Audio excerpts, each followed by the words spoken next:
2017 looks to be an exciting year for gaming, with the return of long absent franchises and a whole host of new titles. So last week we shared our top picks for 2017, and today we're throwing it forward. So we've each picked 3 games that we're most excited for this year, and we were pretty spoiled for choice, to be fair. So inevitably there will be some games that don't make the list, but remember, you can always tell us how wrong we are down in the comments. You always do. So here are the games we think you should be most excited for in 2017. My first pick is Detroit Become Human, released on the PlayStation 4 sometime this year. This is going to be the latest story-driven adventure from the team at Quantic Dream. It's a classic David Cage game, so expect narrative choices and drama with multiple branching paths and outcomes based on your decisions in the game. Cage has promised this game will build on his past titles Heavy Rain and Beyond Two Souls, but in a very, very different way. Detroit has been built around a new game engine with better lighting, shading, animation, and all that sort of thing. It has an interesting sci-fi setting dealing with some interesting themes like AI advancement, and features a cast of hundreds of actors. I played Heavy Rain, I loved it. I played Beyond Two Souls, other than like there's 2 sections in the middle that made the game a bit drawn out, but other than that, I loved it. Again, Quantic Dream, they're not doing sequels. They could do sequels, they could cash in. They're doing a unique game, again, unique world, unique setting. They're making a new engine, which looks absolutely fabulous, by the way. Have you seen them rain droplets on? Oh my god, it just looks beautiful. These narrative type games are my favourite type of games, I must be honest. You've got multiple decisions, you've got different outcomes to get to the end at the end of the story. It's just the type of game that you can immerse yourself in. You can watch a film if you just want to see a story, but if you want to be part of the story, you play a game like this. My first pick is Mass Effect Andromeda, which is due out early this year for PC, PS4 and Xbox One. This is the next in line for the critically acclaimed series from BioWare. Players will be able to command their own ship and explore the galaxy as a pathfinder responsible for exploring and colonizing new worlds, which all sounds awesome. Also returning to the series is a revamped planet-based exploration system, which had been missing from the last couple of entries in the series after failing to impress in the original Mass Effect.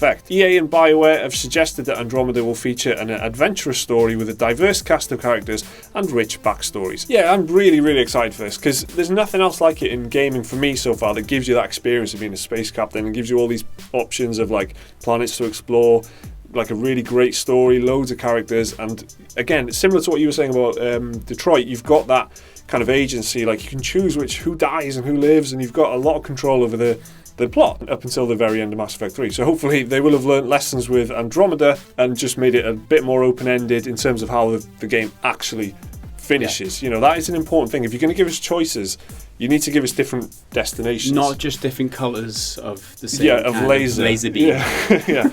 Oh my god, I got a red laser instead of a blue one. I got the green one. laser beam. Mind-blowing. Yeah, none of that shit. Give us actual choices that have consequences, actual kind of results. Next up for me is Horizon Zero Dawn. Finally arrives February the 28th, exclusively for PS4 and PS4 Pro. Coming from Guerrilla Studios, the guys behind the Killzone series, Horizon Zero Dawn was announced at E3 2015. This new title is Sony's next attempt to create a new blockbuster exclusive franchise. Horizon puts players in the role of Aloy, a hunter in a cybernetic future where robot dinosaurs roam the world and hunting is the key to survival. Oh, video games. I love that sentence though, that in a cybernetic future where robot dinosaurs roam the world. Oh, it does look great, but yeah, that is a brilliant sentence. Taking cues from games like Mass Effect, The Witcher, Horizon allows players to explore a fully open world and have full conversations with NPCs. Horizon hasn't really blown people away due to maybe the increasing lack of interest in open world games and huge number of releases lined up for 2017, but visually it does look very nice, and conceptually it does kind of stand out for its setting and aesthetic. Also another initial IP. It's like another game with another new world that's, it's not the same rehash of the same kind of mechanics. You've got to kill dinosaurs with like rudimentary robot dinosaurs. It's this exciting new place. Let's just hope that it takes the open world genre in a new direction or adds something else to the genre. We don't want the same kind of mechanics. We don't want the same boring fetch side missions, that type of thing. We want something new. So from the open world aspect of it, that's fine, but give us something new in that sphere. My second pick is Red Dead Redemption 2, which is scheduled to release during the autumn-winter of this year on PS4 and Xbox One. So the original Red Dead Redemption was a masterpiece. Red Dead 2 is undoubtedly one of the most anticipated sequels in recent memory, and it's a little surprised the internet melted the way it did when the game was revealed back in October. Rockstar spent a week carefully teasing the announcement before finally hitting us with a release date and a trailer hinting at the game's setting and theme. Red Dead Redemption is, like I said, considered one of the best games of all time and a modern classic, with over 14 million copies shipped between both the 360 and the PlayStation 3 version. It was a resounding critical and commercial success. So far though, not much is known about Red Dead Redemption 2, apart from the fact it will feature a fully fledged single player campaign and multiplayer components similar to GTA Online. I'm incredibly excited for this. There's just something about Rockstar games that I'll let myself get very hyped for it. I'm normally quite conservative with my excitement for games, where I look forward to stuff, but I very rarely pre-order or even get swept up in all the hype or anything. This is one of my only exceptions. When I've you got can to say. get excited for it. Yeah, because I'm very, very confident that it will be good. Yeah. And Rockstar's one of the only companies that I feel like that about anything that they do. So Red Dead Redemption had the best protagonist of all time, in my opinion. Following that up, Red Dead 2, if they don't include John Marston, it's going to be a bit of a letdown. If they go that way, they're going to have a decent protagonist. That's one with a lot of colour to his character. But if they include John Marston in it as well, I don't know. Would it be? It's going to be the same? Will they have multiple protagonists? That's my only question mark. Well, that's the thing. A lot of the talk is about multiple protagonists, like they did with GTA 5, and it's kind of they need to differentiate enough from GTA. Obviously, the setting is completely different and everything, but mechanically they need to be careful not to make it too similar. So, and if you've got three protagonists, exactly like you got in GTA 5, that would be a little bit of a letdown, I've got to say. So I would prefer, like you said, I'd prefer to be like John Marston or even I'd be open to another character, obviously. Make sure you bring back the cattle herding. Make sure you bring back the hog tie-in. And throwing the horseshoes, that was great. Throwing the horseshoes. Yeah, the dice game was my favourite. The dice and the poker. The poker, obviously. I mean, showstopper. They can't go wrong, can they? My last pick is Resident Evil 7 Biohazard.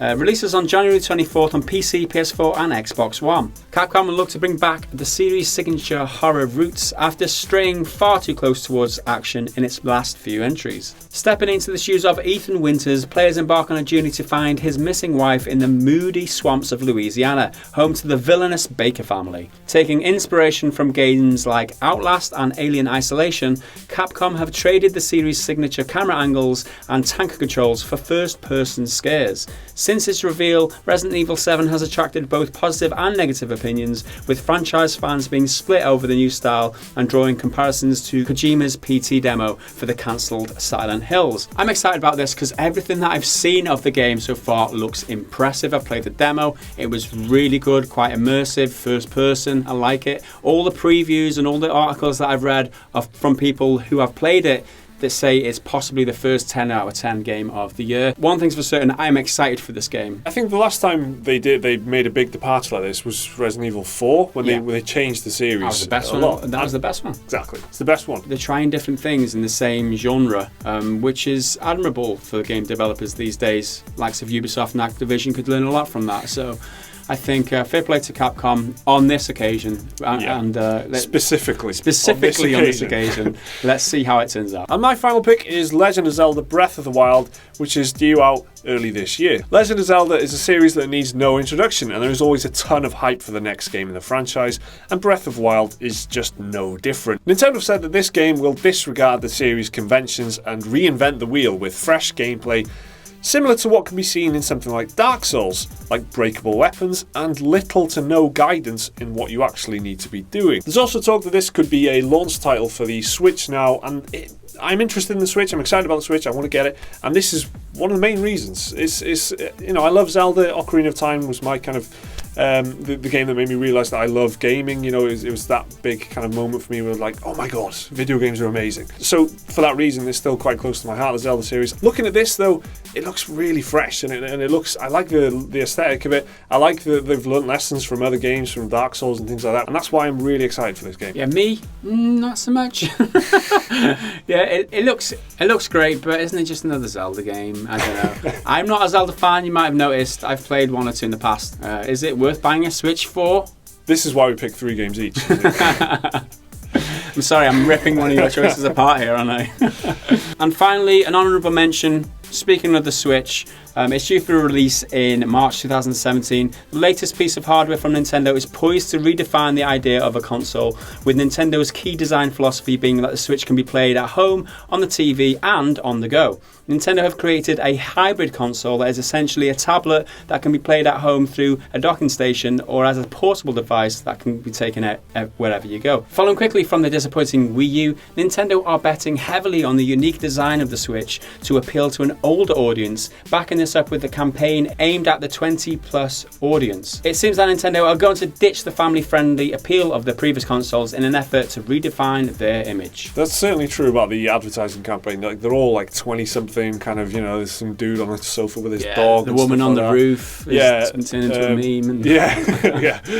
But yeah, so you can see that they're trying to, you know, they're trying to raise the age group of their kind of target audience, and you know, they're stretching it. They're not like moving it up to adults. They're just kind of making the same thing hopefully appeal to the older generation. I did not look twice at the Wii U. I couldn't be less interested in it. I mean, it just really didn't do anything for me. This, they got the messaging right. Yeah. I know what it is. If Zelda is a launch title for the Switch, I might pick the Switch up at launch. So it's the strongest Nintendo have been for me in a few years. There's question marks about the spec. There's question marks about the actual playability. Like these little controllers like this, how good are they for adults? You know what I mean? Yeah. My kids will love this, that's for sure. But whether I will, that's another question. So that's it for our most anticipated for 2017. Do you agree? Or have you got some better picks? Let us know down in the comments below. We always love to hear what you think. Hit the subscribe button if you're new around here. Check out some more of our content just about over here. And we will see you again in the next video. Until then, bye for now.